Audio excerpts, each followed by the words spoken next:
E aí, pessoal, então as meninas me convidaram para falar sobre um país da Europa Oriental.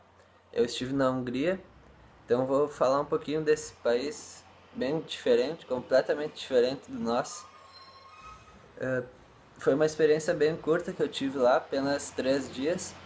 Eu fui para um encontro de jovens lá do mundo inteiro. Era um grupo assim que eu participava de pessoas assim naquela ideia de mudar o mundo, enfim, né? Ter relações mais humanas, relações melhores entre as pessoas. Então era o encontro mundial desse grupo, eu acabei participando lá.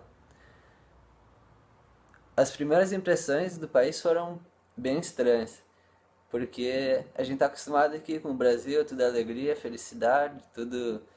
É, ah, tu vai olhar para tudo que é lugar aqui te traz alegria, tudo cores bonitas, cores vivas.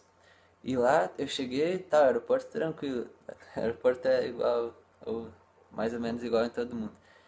Então eu fui pro alojamento, era um alojamento, não era um hotel. Como tinha muitas pessoas nesse encontro, acho que eram 11 mil, eles tinham que dar alojamento, assim, né? Então era um lugar onde as pessoas realmente moravam lá. Não era um lugar preparado para turistas como é um hotel. Então eu pude ver nesse primeiro momento qual é mesmo a cultura lá. E foi um certo choque, assim, porque os quadros nas paredes eram meio com cores escuras, assim, sombrias. Dava uma impressão de um povo muito triste, sofrido, assim.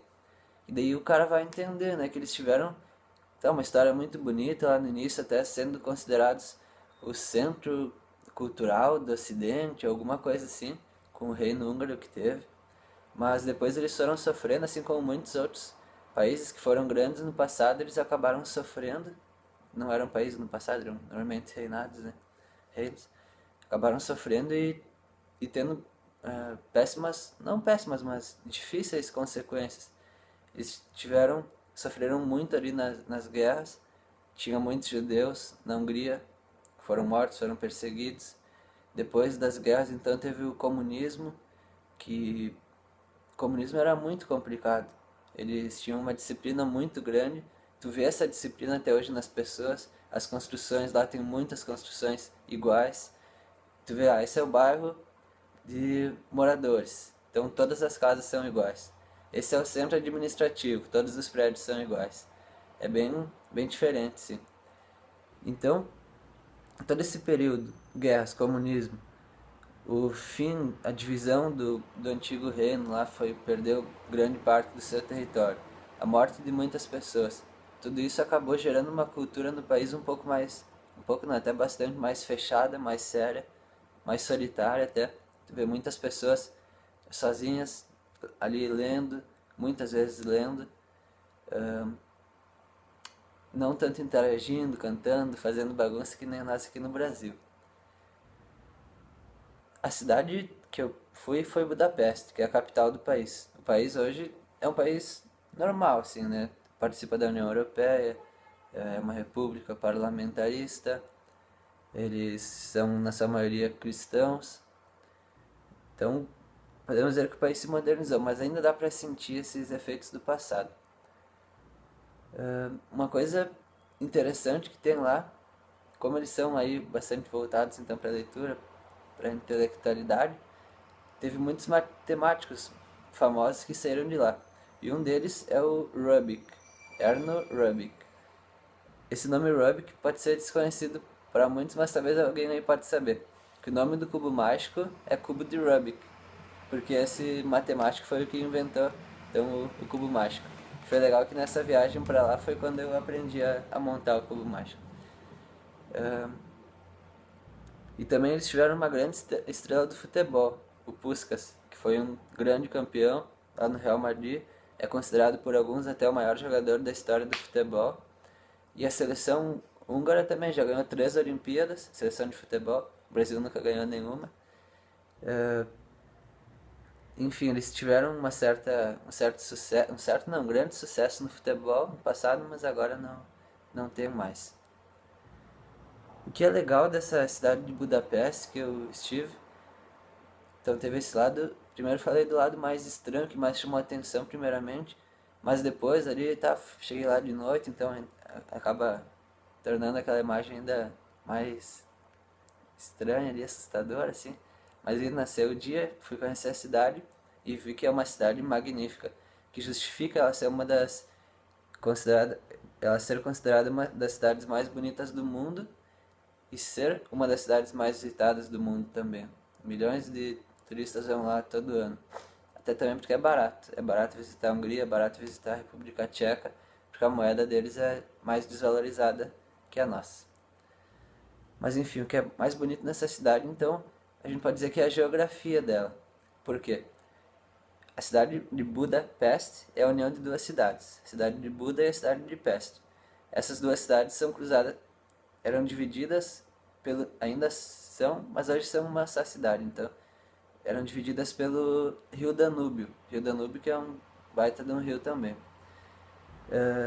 E como então essa cidade é a união de duas cidades, a gente tem que, desculpa, como essa cidade é a união de duas cidades que são separadas por um rio, a gente tem muitas pontes para atravessar esse rio. E essas pontes são muito bonitas. Então a gente tem o lado de Peste, que é mais uma planície assim, e o lado de Buda, que a gente tem já umas montanhas. Não montanha, montanha plana, então, enfim, para entender montanhas. E a gente pode subir, não é montanha que nem no Chile, assim, os Alpes, não, só um lugar mais alto, assim, podemos dizer que nem a colina ali do Antônio Prado. Então tu sobe ali, e ali em cima então vai ter igrejas, vai ter palácios, um negócio assim esplendoroso, até túneis que construíram para a época das guerras, que tu pode andar ali por baixo da cidade. E desse lugar alto então tu vê lá embaixo o rio, o parlamento que é magnífico, as pontes. É uma cidade extremamente bonita. A infraestrutura lá é, não vou dizer perfeita, mas é muito, muito, muito boa. Isso tudo acho que é também uma consequência. Eles são muito sérios, muito provavelmente trabalhadores também. Então tudo lá é perfeitamente organizado. Não tem lixo, não tem nada assalto, isso aí com certeza não tem. Não tem nada que seja desse lado ruim, né? Totalmente civilizado, desenvolvido. A infraestrutura urbana é sensacional. Metrô.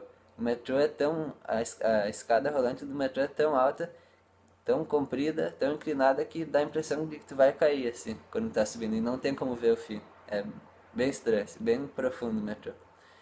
E deles tem também bondinhos e ônibus que são movidos a eletricidade, então eles estão ali ligados nos fios da eletricidade andando nas ruas, de um jeito bem, bem diferente, bem tecnológico, bem, bem bom assim, não precisa usar gasolina então, né? Uh, o que mais? A questão religiosa, então o reino antigo lá era católico, depois eles tiveram a influência dos protestantes, calvinistas, luteranos, então hoje eles são uma mistura, praticamente que nem o Brasil. Eles são um país laico, não tem uma religião oficial, mas grande parte da população é cristã, dividida entre o catolicismo e o protestantismo. Mais alguma coisa interessante? Sim. Ah, tem um dado legal que a Hungria é o país com a maior rede uh, de água quente, água termal do mundo. Eu até poderia ter ido na água termal lá, mas eu não, mas eu não acabei não indo.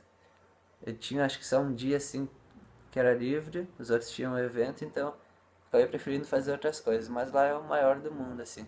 E é uma das coisas que principalmente atrai os turistas para lá.